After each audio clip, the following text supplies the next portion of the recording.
What's worthwhile? Considering what we consume, believe, say, and do towards peace of mind, vitality of body, and joy of spirit. I'm Ramsey Zimmerman. Here's some more healthy living, motivation, and discussion. Hey there, it's Ramsey here. I've been thinking lately about the value of participating in community in small groups, but I feel like there's something about sharing with a group of people that can feel uncomfortable, maybe even intimidating. Who is in the room or on the call? What are they thinking? What do they think of me? And so a lot of times, even if we make the effort to show up for a group meeting, we hold back, we stay quiet, we keep things to ourselves. But I've noticed something. When I do find the courage to speak up, to speak honestly, to say something real out loud, that is when things start to change. Why is that?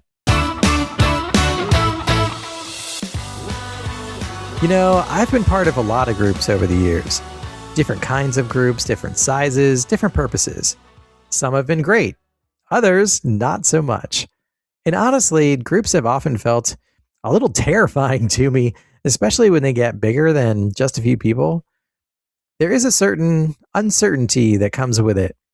We usually don't know everyone in the room. We do not really know how what we say is going to land. And so it's very easy for me to just stay on the surface, to say the safe thing, or to say nothing at all. Let other people talk. There's always a few people who want to talk. And yet, staying quiet doesn't make any kind of impact. What I've noticed again and again is that when I do speak up, when I say something that's actually true for me, something happens. It's like things become real for me in a different way. No longer just thoughts in my head, but something that has been spoken and heard. Of course, that can be risky because what we say doesn't always land perfectly. Maybe the group is not ready for that kind of honesty. There's always a chance that an honest comment falls flat or feels awkward or is misunderstood. But there is also something else on the other side of that risk. Being understood, being supported, being believed. And when that happens, some things start to build. Courage builds, trust builds, connection builds. Not just for the speaker, but also for those who witness the act of courage to speak up and now knows the speaker's heart better.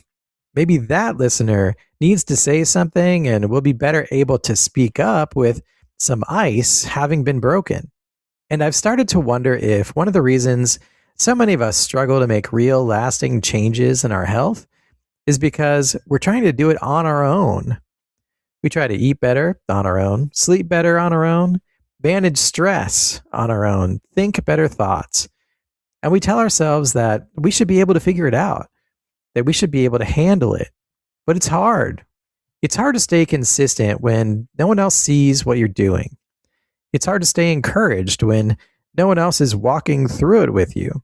It's easy to drift, easy to delay, easy to quietly fall off track and just keep it to ourselves. And so a lot of what we are missing is not information, it's feedback. When we are in a group, especially a group that's willing to be honest, there's something different that happens. Hopefully, there's accountability, encouragement, maybe even a bit of healthy pressure to show up, to follow through, to not let yourself slip too far. And maybe, most importantly, there's the opportunity to be seen and heard, to have a witness, to say something out loud and have someone else hear it and say, yeah, I feel that. That matters more than we sometimes realize. Now, not all groups are great. Some groups are not particularly helpful. Some are surface level. Some are not safe places for honesty. That's part of the deal. There is some discernment required. But the right groups, the ones that encourage honesty, that support one another, that allow people to show up as they are and still move forward, those groups can be incredibly powerful. You know, groups form around all kinds of things: work, faith, priorities, hobbies, shared interests, shared experiences. We call these affinity groups. We gather around things we have in common and agree on. The flip side of that is that there are plenty of things that we do not agree on. Politics and religion for classic examples. But I find myself wondering, can't we build peace of mind, vitality of body, and joy of spirit together within and across a wide variety of groups? Even though we come from different backgrounds, different beliefs, different perspectives, because it seems like those things, peace of mind, vitality of body, joy of spirit, those are things that most of us would say we want. And maybe, just maybe, those topics might resonate within many affinity groups. Would it be nice if we could actually find something to agree on? This is something I want to explore more in the coming months. I want to learn more about what makes groups work well, what helps people show up honestly, what helps people grow, how groups can support real health and real change. I want to talk to people who are doing this well, people who are building groups, leading them, participating in them, learning from them. I want to be part of more of these kinds of groups myself, and I would like to lead one in the near future. Not because I have it all figured out, but because I think there's something here that matters. So as you go about your day today, here's something to consider. Where are you trying to do it alone that might actually be better done with others? And is there a group, or even just a small group of people, where you could start showing up a little more honestly?